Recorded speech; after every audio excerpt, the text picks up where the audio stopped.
Ang Black Hawk helicopter, tangking ipinangalan kay Marcos Sr., former President. Yes, Lakay, meron pala pinangalan sa kanya.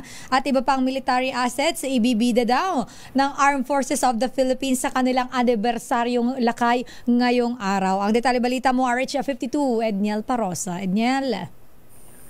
Lakay at Sister L, gaya ng nakagawian tampok sa anibersaryo ng Armed Forces of the Philippines ngayong araw, ang ilang natatanging military assets dito sa ihaharap ni Commander-in-Chief Pangulong Bongbong Marcos mamayang hapon. Nakadisplay na rito, Lakay, sa grandstand ng General Headquarters sa Campo Aguinaldo ang ilang kagamitan ng militar gaya ng T-128 attack helicopter, truck light tank at isang tangkeng ipinangalan kay former President at nooy Major Ferdinand Marcos Sr.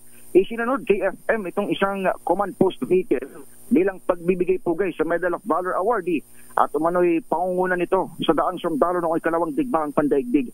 Narito rin, Lakay at Sister L, yung isa sa 10 Black Hawk helicopters ng Philippine Air Force na katapos lamang madagdagan ngayong buwan. Nakapanayam ng DZRH News si Captain Erico Apolinaria, isa sa mga piloto ng naturang S-70I chopper na ginamit pala sa relief operations nito lamang Bagyong Christine.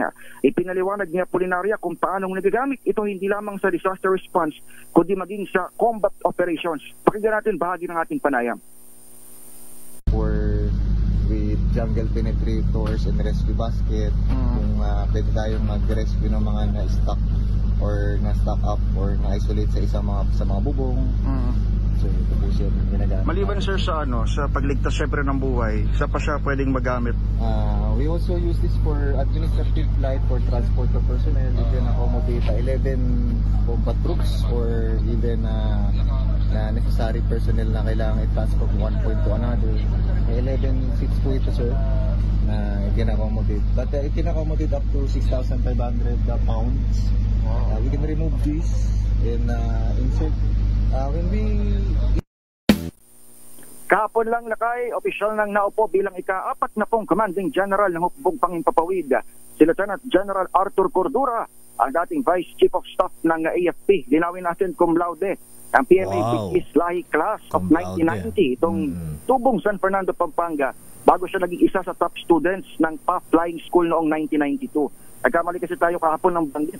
Nasa isip ko si Major General Cordova. Nalito tayo kay Lieutenant General Cordura. Apologies po sa mga sundalo natin sa Air Force.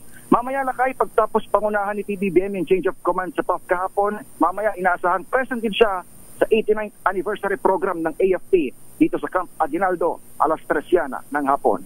Ito si Edniel Parosa, nag-uulat para sa DZRH. Una sa Pilipinas, una sa Pilipino.